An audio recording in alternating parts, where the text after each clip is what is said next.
alors je suis secrétaire général du comité d'éthique de l'INSERM. Je mentionne aussi que je suis membre d'une association qui s'appelle ARIGE, que je serai amenée à mentionner dans le cadre de ma présentation. Et d'autre part, je suis membre de l'Institut thématique et multi-organisme Biologie cellulaire, développement, évolution, qui est une entité faisant partie de l'Alliance Avicen pour les sciences de la vie et de la santé. Alors, je vais vous parler en 4 phases des technologies d'édition du génome sans rentrer dans les détails techniques. Je vous parlerai ensuite des applications qui impactent plus l'homme, ensuite l'édition qui impactent l'homme ou qui peuvent impacter l'homme, celles qui concernent, qui agissent sur l'être humain directement, et enfin, quelles actions peut-on mettre en place pour une utilisation et des recherches responsables. Alors, les technologies d'édition du génome représentent une révolution technologique et posent des questions éthiques. Ces techniques d'édition du génome consistent en l'ingénierie du génome consiste en fait à enlever, modifier quelques bases dans une séquence d'ADN, ce qui peuvent correspondre à une partie de gènes. Donc ensuite, elles peuvent avoir un effet sur l'expression du gène. Pour revenir sur l'historique, cette technique a été découverte en 1993 et décrite par Francisco Martinez-Mojica chez des bactéries, et il l'a nommée CRISPR.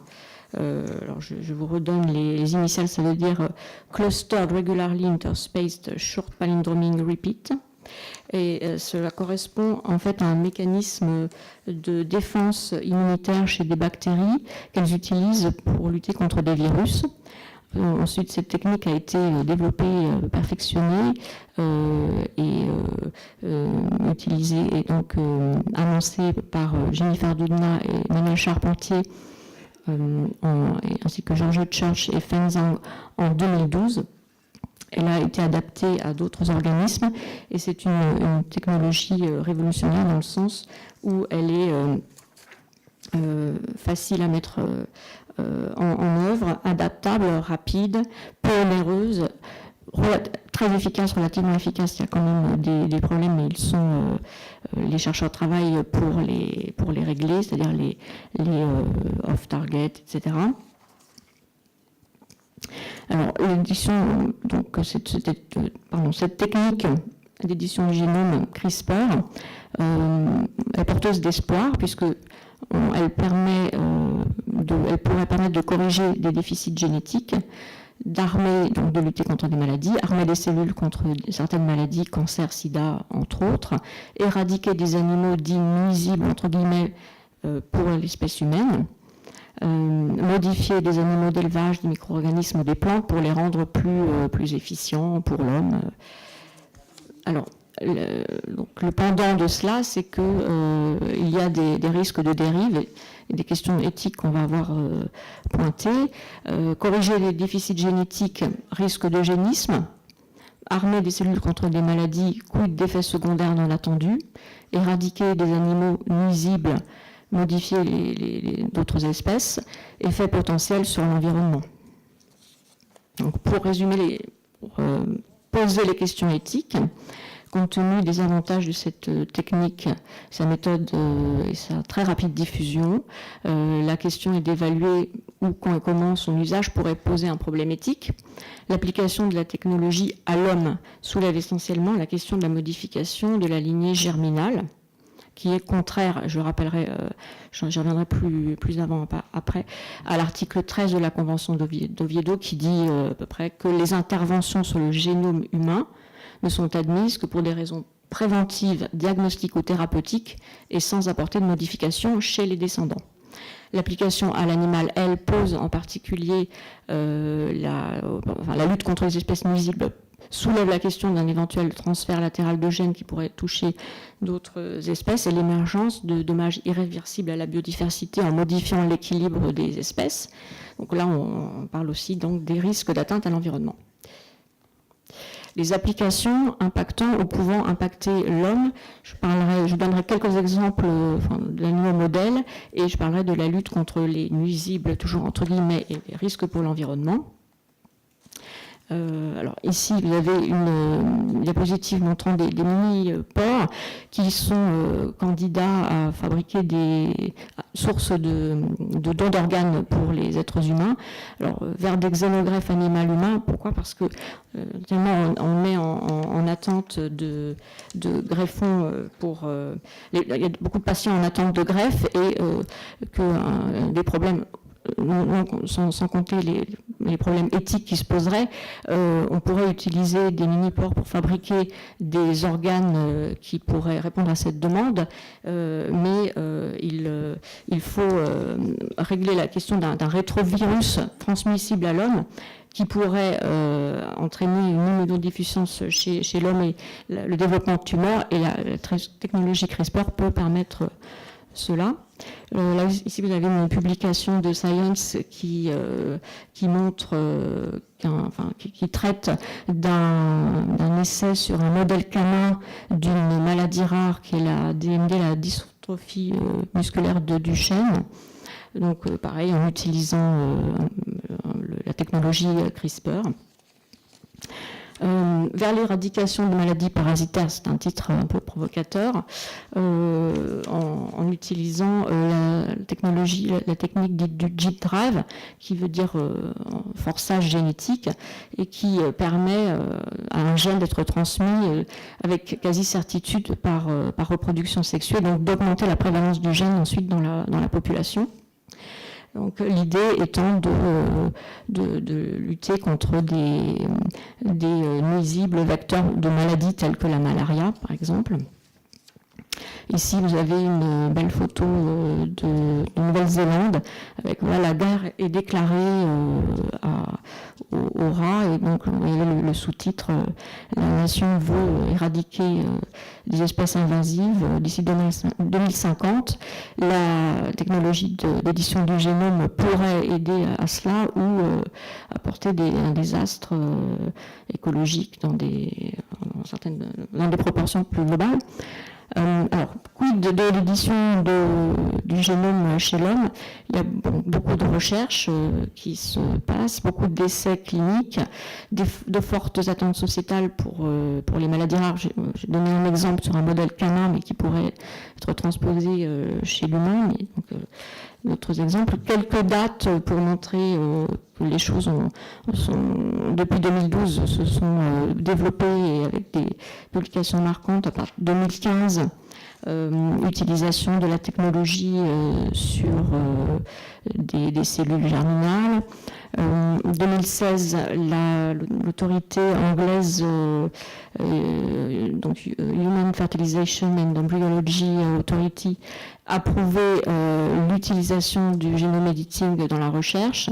Publication dans Nature qui montre l'autorisation d'un premier essai clinique aux États-Unis en 2016. Là, ici sur ce site clinicaltrials.gov, vous pouvez avoir accès à la liste des essais en cours. Il y en a plus d'une vingtaine qui concernent des essais sur donc le sida, des maladies sanguines, des maladies...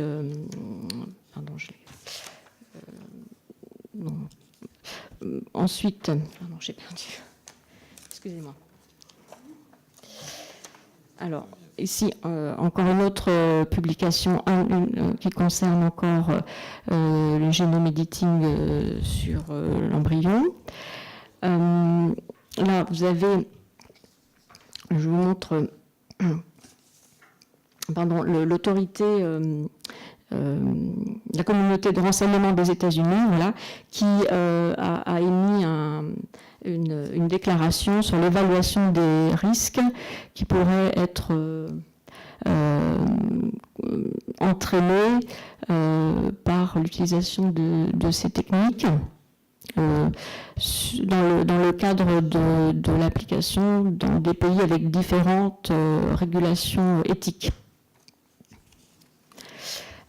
Ici encore, le Conseil national consultatif pour la biosécurité a émis un rapport coordonné par Antoine Danchin qui émet plusieurs recommandations. Là, puisque je parlais des dérives dans l'emploi, on pouvait trouver, je ne sais pas si on peut encore trouver, des kits de do-it-yourself pour faire du génome editing chez soi qui était accessible sur Amazon. Et là, bon, c'est peut-être un peu anecdotique, mais ça existait, c'était l'histoire de ce biologiste, biochimiste devenu biohacker qui s'est injecté de quoi augmenter sa masse musculaire, mais qui après l'a regretté publiquement. Et puis beaucoup plus, une affaire qui a fait grand bruit dans la communauté internationale, heureusement, et c'est l'annonce par le scientifique chinois lors du deuxième sommet international sur l'édition du génome humain qui s'est passé à Hong Kong en fin novembre. Il a annoncé donc avoir modifié génétiquement des génomes à l'état embryonnaire de deux jumelles chinoises, Nana et Lulu, par la méthode CRISPR. Donc l'objectif avancé était de les rendre résistantes au VIH compte tenu de la séropositivité du père, mais bon, il a été montré par la suite que c'était vraisemblablement pas le but poursuivi. Alors, donc, que peut-on faire pour encadrer, pour permettre, a priori, une utilisation et des recherches responsables dans ce domaine, puisqu'on voit qu'il y a beaucoup de choses positives à en attendre et qu'on ne peut pas empêcher, de toute façon, on ne peut pas empêcher l'avancement de ces technologies. Donc, je rappelle, pour commencer, la Convention d'Oviedo, la convention qui concerne les pays européens et les pays associés, mais que tous les pays n'ont pas signé et certains l'ont signé mais n'ont pas ratifié. Vous avez la liste en bas, qui dit en français que pour ce qui concerne les interventions sur le génome humain, une intervention ayant pour objet de modifier le génome humain ne peut être entreprise que pour des raisons préventives, diagnostiques ou thérapeutiques, et seulement si elle n'a pas pour but d'introduire une modification dans le génome de la descendance. On a également le quatrième alinéa de l'article 16.4 du Code civil. Sans préjudice des recherches tendant à la prévention et au traitement des maladies génétiques, aucune transformation ne peut être apportée au caractère génétique dans le but de modifier la descendance de la personne. Alors, en 2015, le premier directeur général de l'INSERM, Yves Lévy, a saisi le comité d'éthique de l'INSERM pour répondre à ces questions liées à l'émergence de cette technologie et son développement. Quelles sont les questions soulevées par la technologie en tant que telle? La rapidité de son développement soulève-t-elle des problèmes particuliers? Sa simplicité d'utilisation appelle-t-elle un encadrement de sa mise en œuvre en laboratoire? Le comité d'éthique a constitué un groupe de travail dont Bernard Bertschy ici est un éminent membre. Il a rédigé, ce comité, une note et en 2015 ça a été réactualisé par la suite. Les recommandations générales les recommandations ne sont pas de moratoire général. Encourager une recherche dont l'objectif est d'évaluer l'efficacité et l'innocuité de la technique, évaluer les effets potentiellement indésirables du guidage de gènes dont j'ai parlé, respecter l'interdiction de toute modification du génome nucléaire, participer à toute initiative internationale ou internationale et construire un processus de réflexion pour acculturer les chercheurs au questionnement philosophique que sous-tend la plasticité du vivant. Donc ensuite, il y a eu une réunion en mars 2016, une réunion européenne, différentes réunions à l'international dans le cadre du guidage de gènes, notamment par exemple sur le paludisme. Et donc je vous passe les publications. Pour en arriver à la création de l'association ARIGE, qui veut dire Association internationale pour une recherche et une innovation responsable sur l'édition du génome, et qui donc veut constituer un forum des outils éthiques et qui participe aux différents mouvements actuellement pour réguler ce domaine. Donc notamment, je pourrais aller directement à la fin sur ce groupe de travail de l'OMS qui a été monté donc depuis mars 2019. Ce comité qui est chargé de conseiller, de faire des recommandations sur les mécanismes de gouvernance, de réaliser une sorte de registre mondial des études impliquant l'édition du génome. Et bien évidemment, la loi de bioéthique française va avoir un rôle à jouer. Disons que la position de la révision de la loi de bioéthique dans ce domaine est attendue avec impatience. Merci infiniment.